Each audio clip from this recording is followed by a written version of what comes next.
You know what? This guy's been waiting over 2 years. I think it's finally time.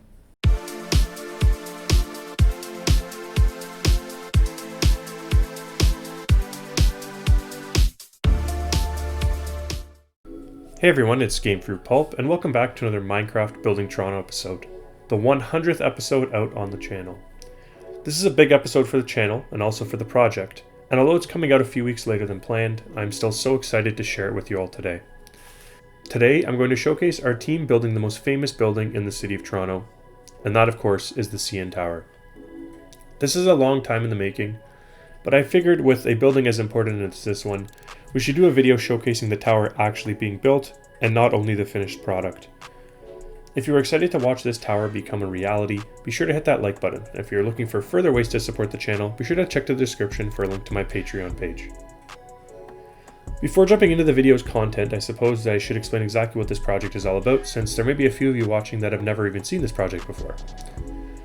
The Minecraft Building Toronto project is a Minecraft Java project that I started in April of 2017, which aims to recreate the city of Toronto, Canada on a one-to-one scale in Minecraft, including interiors and some other underground infrastructure like subways and the path system. This map is hosted on a Minecraft server that is public and can be joined by anyone who has a Minecraft Java account. At the time of recording this video, the server is on Minecraft Java 1.21. This video is not going to be showcasing the fully finished CN Tower on our map, because the entire interior and ground level of the tower is still being worked on by our building team. The building that you are watching in the video today happened a few weeks ago during our CN Tower building event, so if you want to see the most up-to-date version of the CN Tower on our project, be sure to hop on our map and check it out for yourself. Of course, there will also be a full video on the channel showcasing the completed product once it's finished being built. The tower itself was not built by me, and was a full team effort with almost every other member of the building team taking part in building some portion of either the tower or the area surrounding it. I didn't build any of the tower myself because I wanted to leave it as a reward for the building team, although I did jump in and help out with some changes to the elevator glass that we'll talk about later. This building is obviously one that almost everyone wanted to work on, and I've been so lucky to have such an excellent building team working alongside me for the last 7 years that I've been working on this project. Without them, this project would have been abandoned a long time ago, and I think that they all deserve some bonus recognition, and I thought that this was a great way to do it. It also helps that they can all build a lot better than me, so it's really a win-win for them and for the project as a whole that they all worked together to get this massive tower in our city skyline into a reality. There probably won't be commentary for the entirety of this video because I don't want to go into the details of how the building was constructed in the real world and the history of the building in this video, because I do want to save that for the entirety of the tower when it's finished for a video like you're more used to seeing on this series on the channel. But for those of you who don't know anything about the city of Toronto, or the CN Tower in general, the CN Tower is the largest building in the city and in Canada as a whole. The CN Tower held the record for the world's largest freestanding structure for 32 years, from 1975 until 2007, when it was surpassed by the Burj Khalifa, and was the world's largest tower until 2009, when it was surpassed by the Canton Tower. It is currently the 10th tallest freestanding structure in the world, and remains the tallest freestanding structure on land in the Western Hemisphere. In 1995, the CN Tower was declared one of the modern 7 wonders of the world by the American Society of Civil Engineers. This iconic tower can be seen from the United States across from Lake Ontario on a clear day, and it goes without saying that from the top of the tower, you have one of the best views of not only the city of Toronto, but also of the greater Toronto area, and on a clear day, all the way to Niagara Falls into New York State in the United States. The CN Tower is slightly more than 553 meters tall, which presented a problem on the project for the first few years of its existence. Minecraft's building limit before 1.18 was only 256 blocks, and even after that update in 2021, the new build height only had an added building limit of 383 blocks total, well short of the total height needed to build this massive tower. Thankfully, server co-owner and the real brains behind the operations of our server, Starbound, was able to create a data pack that allowed us to keep the Building Toronto map on a vanilla Minecraft server while increasing our build limit to 1,024 blocks above zero, giving us more than enough room to build the height of the tower in its true glory. This data pack was made at the start of 2022, but there was still a delay of a couple of years before we finally started building this tower. Since the creation of the Minecraft Building Toronto project, we had a couple of rules on the project to ensure that the map was built in a way that best brought the project to life the same way that the city of Toronto is alive. The most important two rules for the purpose of this video are that all the building interiors needed to be completed, and that we are only building areas next to areas that were already built up. Now you may be wondering what either of those rules have to do with the construction of the CN Tower on our project, especially if you are new to the project and don't know where we've been working in the past. We started building our project with Brookfield Place, located at the northeast corner of Bay and Front, and slowly expanded our map out from there, selecting areas on the map to complete that were mostly to the east, north, and west of this building. We slowly expanded the map out from there, and our most recent area that we aimed to complete was at the northwest corner of our built-up area, far away from the CN Tower. This area included a ton of small detailed builds that were not only difficult to build on the outside, but because of their small individual architecture on the interior, made for a slow interior progress as well. And because of that, it took much longer to finish this area off than we originally planned, leading to a delay for building in the south. So now that the tower is well underway, let me comment on a few things that you may have questions on as you watch the tower get built by our team. Von Frank did some testing on building shapes and sizes for the tower itself to help streamline the build, because we knew that this was going to be done on video to share with you all. So the multicolored concrete sections that you see being pasted in as the building rises are different segments that were pre-built in the builder area of our map, which is largely off limits to visitors. A similar plan was used for the building portion of the CN Tower, where 1/4 of the pod was pre-built and then rotated on a 90-degree angle to paste in for the rest of the pod. Now there is one major difference between the CN Tower that we are building in comparison to the CN Tower that exists in the real world. And this is something that I touched on earlier in the video. We ultimately made the decision to change the clear glass around the elevators to a Canada-themed red and white stained glass mixture. We did this to try and imitate the nighttime images created by the CN Tower when they utilize LED lights to illuminate the tower in different colors based on different events. Obviously, this is not something we could do in Minecraft, so to get around this, we decided to give it a permanent Canada theme with the dyeing of the glasses, because that combined with light blocks gave us a similar image to what you would see when the CN Tower is lit up in that theme. Now this does mean that there is a small difference in the way that the tower on our project looks during the day when compared to the real world one, but we decided that that would be worth the difference for how it looks at the nighttime.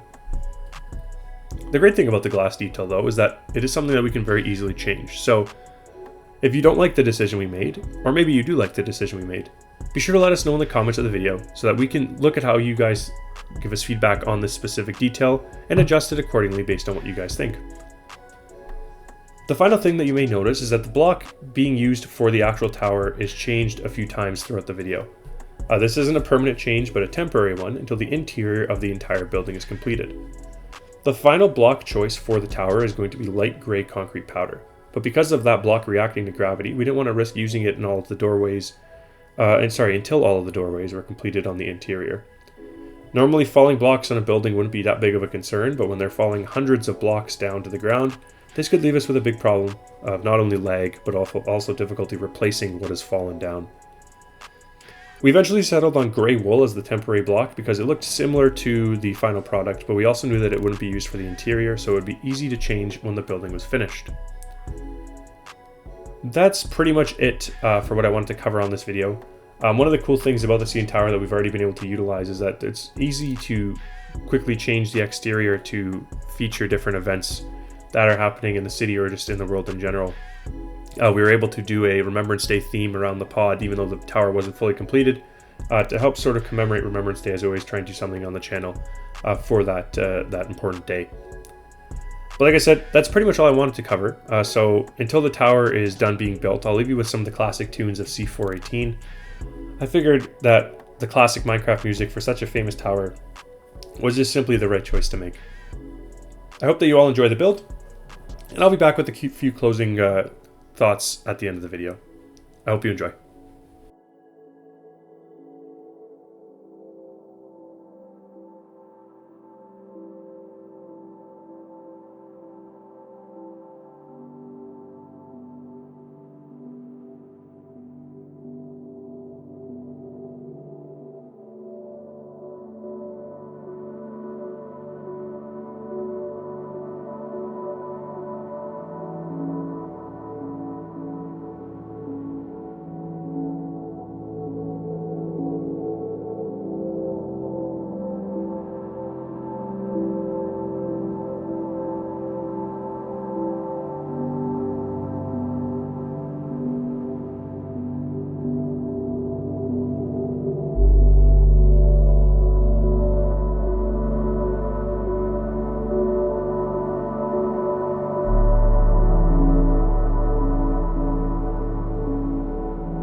So that's going to be pretty much it for the CN Tower. As you can see, the exterior is fully built on the project, and since the time of recording this video, our team has made absolutely incredible progress in the interior, so I expect that that will be fully completed in the next week or two as well, which is obviously really exciting. Something I forgot to mention before was the beacon lights that you see throughout the video, or you saw, I should say, throughout the video, were just there so that during the building event I didn't go too far out and unrender the CN Tower. Those were not permanent, those are now gone. But that's it. CN Tower is built. I hope it was worth the wait. I think it looks pretty excellent, and I'm quite happy with how well the build team built it. So the full unveiling with the interiors being completed should be a sight to behold. It's going really well. So like I said, that's really it. I hope you guys enjoyed. If you did enjoy and you're new to the channel, be sure to hit that subscribe button to catch future content on the channel. And if you are new, that means you haven't watched the other videos, so be sure to check my channel for a playlist for all of the other 99 Minecraft Building Toronto videos that have been published on the channel. Although the CN Tower is definitely the most famous building in the city, there are tons of other buildings with tons of other interesting stories, so be sure to check those ones out as well, and who knows, maybe you'll find another building you like more than the CN Tower. If you're a returning viewer and you enjoyed, first of all, thank you for your support on the channel. Without your support, much like without the support of the builders in the project, this would have been abandoned a long time ago, because building for nobody just isn't as much fun, basically. So I appreciate your support over the last 7 years on this project, and now that this big building, the CN Tower, is built, hopefully you guys continue to enjoy. There was always a part of me that thought that the second the CN Tower was built, everyone was going to stop following the project because it was the biggest building. Nothing else could live up to it. So hopefully that's not the case. Hopefully you guys don't make those fears a reality, and hopefully you keep really enjoying the series, which is it's always great to see all the feedback on the channel. So appreciate the comments, appreciate the likes, and I hope you guys enjoyed. And as always, if you're looking for more ways to explore the project, you can always join our server. The server IP is buildingto.ca. And if you're looking for more ways to support the channel, you can check out my Patreon page or the server donation store, which also helps keep the server running as well. So that's it. Feels weird doing this video, honestly, because I never really thought we'd ever get to the CN Tower and build that huge, massive structure. But now that it's finally done, it still doesn't really feel like a reality, but it's there for all of us to see. So hopefully you guys are as excited as we are about that being completed. Thanks again for watching. Thanks again for supporting the channel. Hope you guys enjoyed the video. My name is Game Fruit Pulp, and the CN Tower is built. I'll catch you all next time. Have a good one.